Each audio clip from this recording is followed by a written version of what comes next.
Hey y'all, this is Brett, and since the video that I made the other day, Unknown Weight Loss Tips, is doing so well, and I know so many more weight loss tips, I thought that I'd do another one. And tonight I'd like to talk about the addictive foods.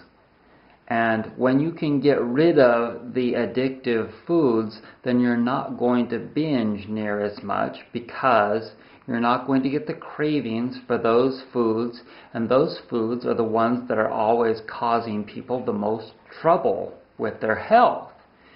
And, salt is a very addictive substance, and the food that naturally contains the most salt in it are the different kinds of meats. Red meat, chicken, fish, etc. Salt makes you retain a la fat. And so, when you get rid of meat, not only are you getting rid of a food that makes you retain fat, but some other bad qualities that you would like to get rid of, and that is that you're not eating an aggressive food. And, today the Pope called for peace in the Sunday, Easter Sunday Mass thing that they do. And one of the most peaceful things that a person can do in their life is to stop consuming something that was just killed. And you are what you eat. And if you're eating something that represents something aggressive and or ugly, then that's what you're going to become. And the longer I've stayed off of eating meat, which is now a little over 3 years now, the more I notice that I'm gradually becoming a kinder and gentler person. And in addition to that, when a person consumes something that is like an animal, the larger that animal is, the more toxicity that animal has built up over time. Fish, for instance. The larger the fish, the more mercury it has in it. And that's a proven fact. And so when you consume less meat gradually over time, and then you finally, hopefully, make it to vegetarian or vegan, then you will retain less fat, and you'll retain less fluids. I work on people as a massage therapist that have big fat ankles, and that is because they're retaining water, retaining lymph, retaining fluids, and those ankles will be very sore. They're always very sore when they're fat like that. And people need to cut down on the salt, and one way that they can do that is to eat less meat, because meat has natural sodium in it. And the other addictive foods, some of them would also be another animal food, dairy. Dairy is hugely addictive. And a long time ago, like over 25 years ago, I quit smoking, and it took me 2 years of continually trying over and over to quit smoking. And I'd do it for a week or 2 weeks or a month. And gradually I got off of that. But it took me 8 years to get off of dairy. That's how addictive that stuff is. And so, gradually work your way off of that, because it's not really a food group. I mean, they can make it a food group if they want to. And you can eat almost anything. Human beings can eat damn near anything. But when it comes right down to it, the best way to get your nutrients, like calcium for instance, is through vegetables. And the problem with that is that people don't want to eat their vegetables because they're not addicting. I mean, you're not going to see somebody driving around in a truck selling turnips. You're going to see the ice cream man. Oh, no doubt. Because when I was a kid, and when you were a kid, and you heard that little bell, those little bells ringing, you ran to mom to get $1, to go out and get yourself a big stick or something like that. And so it is very addicting, dairy. And Some of the foods that are connected with that might be pizza. Pizza, a very addicting food because it's not only got dairy, but it's also got meat, and it's got white flour foods. If you want to really lose weight, get off of baked goods.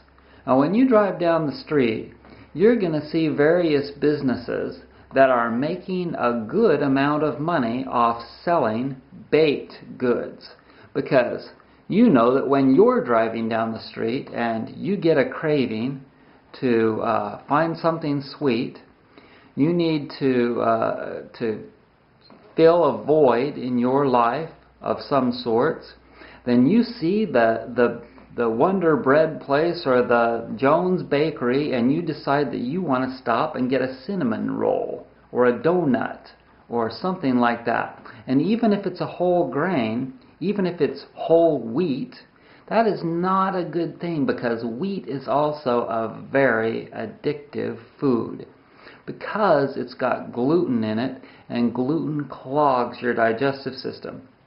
And what we need to do is move away from foods that clog our body.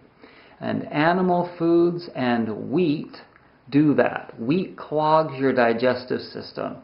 And for some reason, people don't want to flow. People don't want to open up, whether it be emotionally or physically in these regards. But if you want to stay healthy, you can't become a stiff. You have to get flowing. And when you exercise, that gets your blood flowing, it gets you breathing. And when you eat foods that don't leave residue, then that gets everything opening up and releasing. And that includes fat on your body. And the less salt that you eat, the more that you're going to release. And if you want a good substitute for salt, dulse, a sea vegetable, and other seaweeds like kelp and wakame are excellent sources of natural sodium, as well as iodine that is hugely required for your thyroid.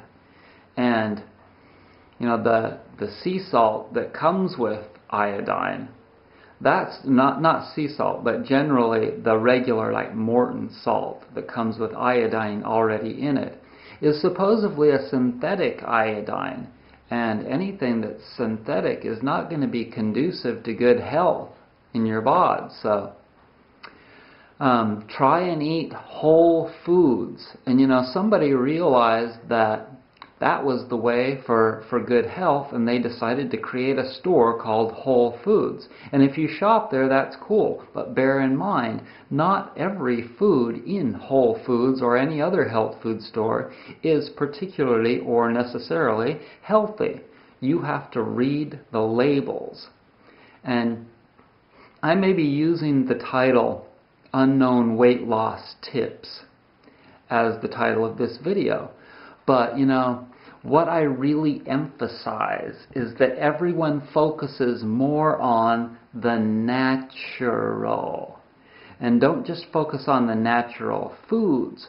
Focus also on the natural lifestyle and working away from chemicals. And, you know, next time you see the bugs in your house, don't just run over to the hardware store and buy some Roundup from Monsanto. That's just toxic crap that you're adding to your environment.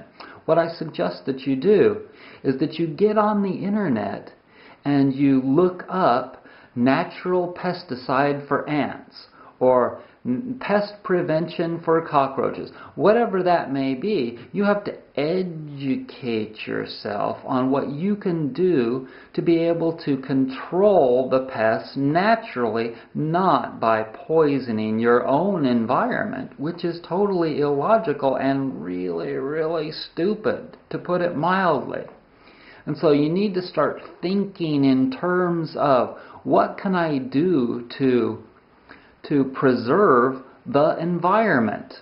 You know, the American Indians have been talking about this for hundreds of years.